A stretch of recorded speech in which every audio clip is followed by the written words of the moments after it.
तानाजी मालुसरे सिंह नाम से भी जाने जाते थे। 1670 में सिंहगढ़ की लड़ाई में उन्होंने मुख्य भूमिका निभाई थी। वैसे तो भारत के इतिहास में काफ़ी लड़ाइयाँ हुई हैं, जो कई योद्धाओं ने वीरता से लड़ी और जीती भी। ऐसे में कई योद्धाओं ने अपनी जान भी गंवाई है। इन्हीं योद्धाओं में से एक हैं तानाजी मालुसरे। हाल में ही तानाजी मालुसरे पर एक मूवी रिलीज़ हुई है और इसीलिए ये नाम आजकल और भी चर्चा में है। क्या आपने तानाजी मालुसरे के बारे में सुना या पढ़ा है? वे कौन थे? भारतीय इतिहास में उन्हें क्यों याद किया जाता है? आइए इस कहानी के माध्यम से जानते हैं। तानाजी मालुसरे बहादुर और प्रसिद्ध मराठा योद्धाओं में से एक हैं और एक ऐसा नाम है जो वीरता का पर्याय है। वे महान शिवाजी के दोस्त थे। उनको 1670 में सिंहगढ़ की लड़ाई के लिए सबसे ज़्यादा याद किया जाता है।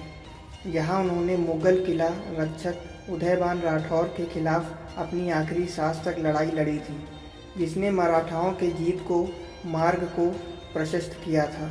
आइए अब सिंहगढ़ की लड़ाई के बारे में जानते हैं। तानाजी मालुसरे के पुत्र के विवाह की तैयारियां चल रही थी। चारों ओर उल्लास का वातावरण था। वे शिवाजी महाराज और उनके परिवार को शादी में आने का न्योता देने आए थे। तभी उनको पता चला कि शिवाजी महाराज कोंधाना किला, जो कि सिंहगढ़ किले के नाम से जाना जाता है, वापस मुगलों से पाना चाहते हैं। पहले सिंहगढ़ किले का नाम कोंधाना हुआ करता था। 1665 में पुरंदर की संधि के कारण शिवाजी महाराज को कोंधाना किला मुगलों को देना पड़ा। कोंधाना पुणे के पास स्थित सबसे भारी किलेबंदी और रणनीतिक रूप से रखा गया किला था। इस संधि के बाद मुगलों की तरफ से राजपूत, अरब और पठान की टुकड़ी किले की रक्षा किया करती थी। इसमें सबसे सक्षम सेनापति उदयभान राठौर था और दुर्गपाल भी। इसे मुगल सेना प्रमुख जय सिंह प्रथम ने नियुक्त किया था। शिवाजी के आदेश के बाद तानाजी लगभग 300 सेना लेकर किले को फतेह करने के लिए चल दिए। उनके साथ उनका भाई तथा 80 वर्षीय सेलार मामा भी गए थे। किले की दीवारें इतनी ऊंची थी कि उन पर आसानी से चढ़ना मुमकिन नहीं था। चढ़ाई बिल्कुल सीधी थी।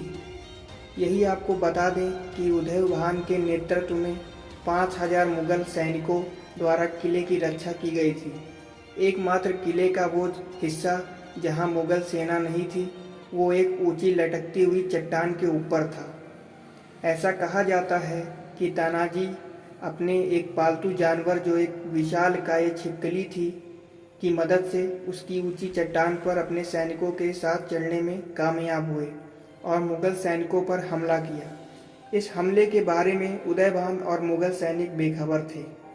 लड़ाई में तानाजी उदयभान द्वारा मारे गए और वीरगति को प्राप्त हुए, परंतु उनके शेलार मामा ने तानाजी के बाद लड़ाई की कमान संभाली और उदयभान का वध किया। अंत में मराठाओं द्वारा किले पर कब्जा कर ही लिया गया। आखिरकार मराठाओं को तानाजी के शौर्य और सूझबूझ के कारण विजय प्राप्त हुई और सूर्योदय होते होते कोंधाना किले पर भगवा ध्वज फहरा दिया गया। जीत के बावजूद शिवाजी अपने सबसे सक्षम कमांडर और दोस्त को खोने से काफ़ी परेशान हुए और उनके मुख से निकल पड़ा गढ़ आला पर सिंह गेला, अर्थात गढ़ तो हाथ में आया परंतु मेरा सिंह तानाजी चला गया। उन्होंने तानाजी के सम्मान में कोंधाना किले का नाम सिंहगढ़ किले के रूप में बदल दिया, क्योंकि वे तानाजी को सिंह कहा करते थे। तानाजी मालुसरे ऐसे योद्धा हुए जिन्होंने अपने पुत्र के विवाह और अपने परिवार का भी परवाह न करते हुए भी शिवाजी महाराज की आज्ञा मानी और सिंहगढ़ किले की लड़ाई लड़ी और जीत भी हासिल करवाई। ऐसे महान योद्धा की वीरता को महाराष्ट्र और संपूर्ण भारत में याद किया जाता है।